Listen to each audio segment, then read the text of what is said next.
Okay guys, we're back with another special event video, and we're going to be looking at the Demon on Wheels BMW Z4 GT3 special event around Imola. The time's a pretty tough time to beat. I didn't spend too long on it though.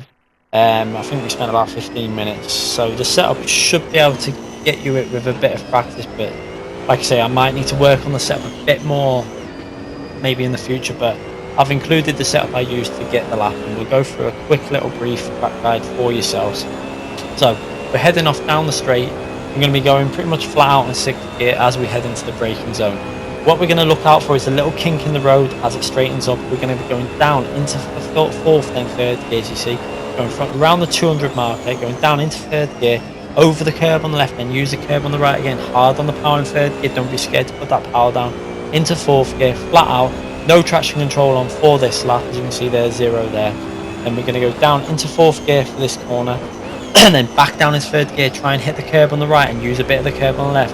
Hard on the power, we're going to brake just past the 50 on this with this car. Down into 2nd gear, try and keep it as tight as you can in on the entry there, and then hard on the power for the exit, working our way up the hill into the tricky left-hander, where we're going to look out for the 50-yard mark board on the right, where we're going to brake down into 3rd gear and try and chuck the car in and hope it grips as much as it can while we put the power down. We've managed to do that quite nice into 4th gear, then into 5th gear, and then into the really tricky bend now, where we go down into 4th gear. Be careful on the power here, into 3rd gear, and just be careful that back end. We ran a little bit wide there, lost a little bit of time, but we're up through the gears again into 4th gear, where we're going to look out. We're going to brake just between the 150. We're going to go down into 3rd gear and then into 2nd gear before we hit the second part of the bend there, and then hard on the power. 2nd gear stops you running too far wide and gets you a good exit speed. So we're going back through the gears and then into another tricky braking zone, where we're going to be going into 5th gear, and then we're going to look out the straight where the track straightens up, then down into 2nd gear, then 3rd gear on the exit again, get a nice clean exit, stay in 3rd gear, then down into 2nd gear as we approach the entry, then into 3rd gear as you come out of the exit. And then we're basically going flat out now over the start finish line, and we've done a 1 minute 43 point, I can't exactly remember what it was, it's 43.8. so we only just managed to do that, but like I said, didn't spend too long on it. I just wanted to get you this video out with the setup to see if it helps you out.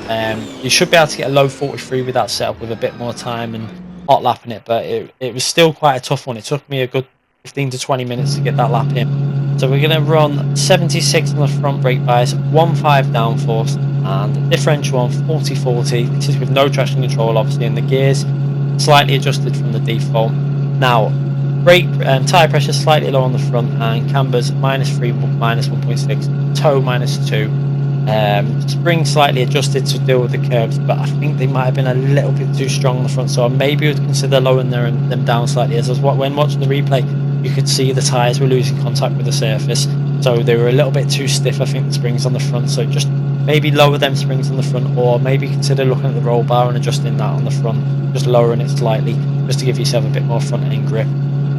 You will be able to adjust the bump stop, I think, as well, just to try and deal with some of the bumps on Imola. It's quite a tricky track, as you can see there. We have actually adjusted them already, but I'd consider going up to 11 like I've just done there on the front end, maybe 9 on the rear possibly, just to try and counteract that where it was losing contact with the surface. The rest of the settings I didn't really adjust that much. I just wanted to get yourself a basic setup that can physically get you the goal time on that track. I hope this setup will help you guys out. It is one of the trickier gold ones. I think it's possible. It should be reasonably possible if you put a good hour into it though. But like I say, I only spent 15 to 20 minutes, and I don't know if it was just me just not really. I was very tired when I was doing it, so it might just be me that was a bit tired. So hopefully you guys can get this done with the this setup to help you out. I'll leave you with another video from the TV camera so you can have a little watch at it from different angles, etc. And remember guys, make sure you leave a thumbs up if you like this video, and I'll be back with more videos in the future.